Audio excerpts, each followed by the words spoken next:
budgetstrong.com, and here you see a layout for a budget, if you will. Very simple, straightforward, but as you can see, I have everything listed for my recurring bills. The extras, which is stuff I actually don't have to have, and then you have the debt listed here that I am trying to get out of. And this is not all inclusive, but for right now, the things that are in effect right now is here. So just to take you through, I've gone ahead and filled out the numbers ahead of time to kind of save on some time here. But like I said, you have the recurring bills here, the extras, and the debt that I'm trying to dig myself out of. It's going to take about 3 months to get rid of it, and I'll show you how I'm going to eliminate about over $5,000, $6,000 that I'm in the hole for right now that aren't reoccurring and aren't a part of the extras. So things that I owe on. Looking at my rent, I owe about $1,025. Okay. Electric is $43.90. Toiletries is $50. Diapers and wipes, $50. Got groceries for 3 people is about $400. Internet right now is $60.49 just because I got it this month. So there's some one-time charges there. Normally it'd be about $40. Mobile is about $110. Gas is $100. Insurance for the cars, we have 2 cars, $114.80. And then maintenance for the car, we always set aside something because we know we're going to have oil changes and just the yearly fees for stickers and so forth, and having a registration card and all that, $30. So the total for my reoccurring cost here is $1,984.19. All right. Now the extras: Netflix, Hulu, dining out, budget boy, budget guy, budget girl, and giving. All that we consider to be really extras, things that we don't have to have in order to live, because we've covered the basics over a reoccurring cost that we need every month. We know that's what we're going to need, and it's always going to be there, not simply from a want standpoint, but from a need standpoint. Now, so extras: Netflix and Hulu are both $7.99. Dining out to about $100 a month. We try not to go out too often. I mean, we're already paying $400 in groceries, so really it's like a $500 total between just for food, period, across the board. But we consider dining out to be a luxury, something that is not a necessity. Budget boy is $30 a month. That, you know, goes things like, you know, his onesies and so forth like that. He's pretty stocked up right now, but winter is coming. He's going to need some long onesies, so $30 is going to go there. For me, budget guy, $200. Again, that's the personal items, you know, anything I want to spend that I may want, or, you know, if I need a new shirt or need some socks, that comes out of there as well. Budget girl, same thing, $200. Giving, $100. Typically that's when we're not in such deep debt. We like to give something. Initially this month we said $100, but we looked at the budget again and we decided, you know, let's re-examine this. We're in debt. We need to get out. It doesn't make sense to give $100 away to anyone, and we can't pay what we owe. We don't think that's fair to the people we owe, and we don't think it's fair to ourselves. So, debt. Right now, we're gonna make a payment of $1,670 toward credit card debt, which is a little under $4,000 for right now, so that's gonna almost cut that in half. We got our second car recently since we moved, and we moved to a bigger city.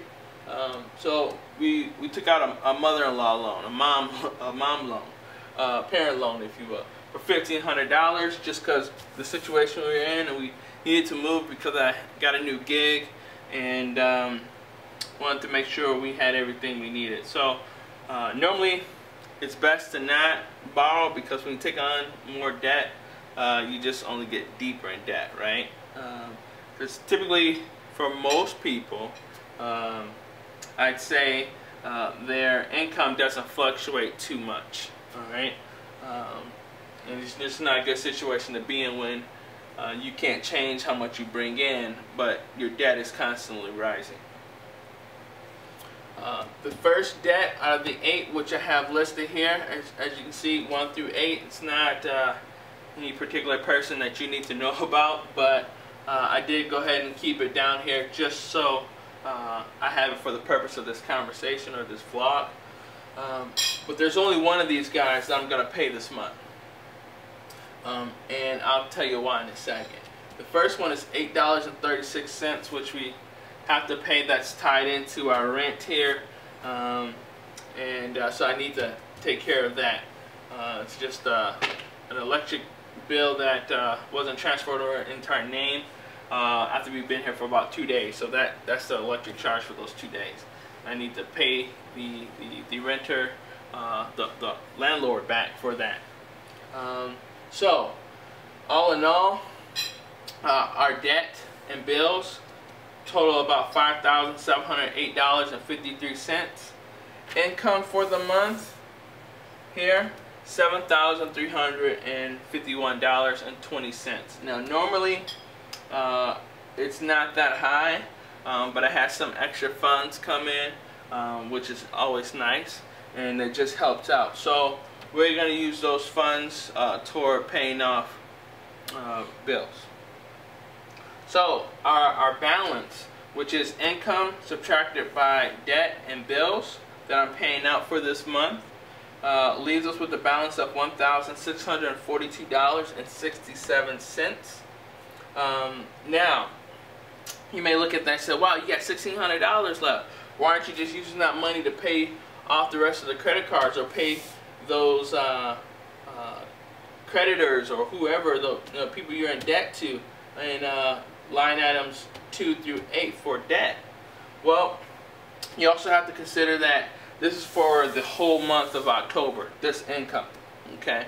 Now, out of this income, not only did I pay rent for this month, but I also paid for October, excuse me, this is the month of September right now, but for October, I also paid $1,025, all right? So now when October comes, November 1st comes, I'm going to have to pay out that $1,025 because it's due on the 1st. And due to the pay schedule, I don't get paid on the 1st. So I need to have those funds ready for that 1st of November, so I don't incur any penalties or build bad relationships with my landlord. Now, that brings me to my next point, okay? After taking out the $1,025, I'm only left with $1,017.67. $1,017.67. Now, that being said, you want to build an emergency fund, okay? You want to build that emergency fund. Actually, let me back up here. I did a calculation earlier, but the 1642 is what our balance is from income to debt. Now, the reason why I am left with 1,017 from 1,025, I need to explain this 400 here. So, getting to the $1,642.67, I hope you understand how that came. Sorry for the confusion there. But I got that from income minus debt, which gives me the balance of $1,642.67. But I noticed something here that, you know, we don't need these extras, right? Or some of them we don't need, because these two we paid out, and my wife has already spent hers. Okay, I haven't spent mine, so we talked about it. Hey, let's try and get out of debt a little bit faster. Let's put some of these funds here, allocate that to some of the debt repayment. So we took the dining out, we took the budget guy out, which is my money, my personal money, and the giving. That brings us to a total of $400. $100, $200, $100, $400 total that we've eliminated from the extras, so we can put it toward the balance of what we had at the end of the month. And so we were able to come up with $2,042.67. Subtract the first month rent of November, which is $1,025.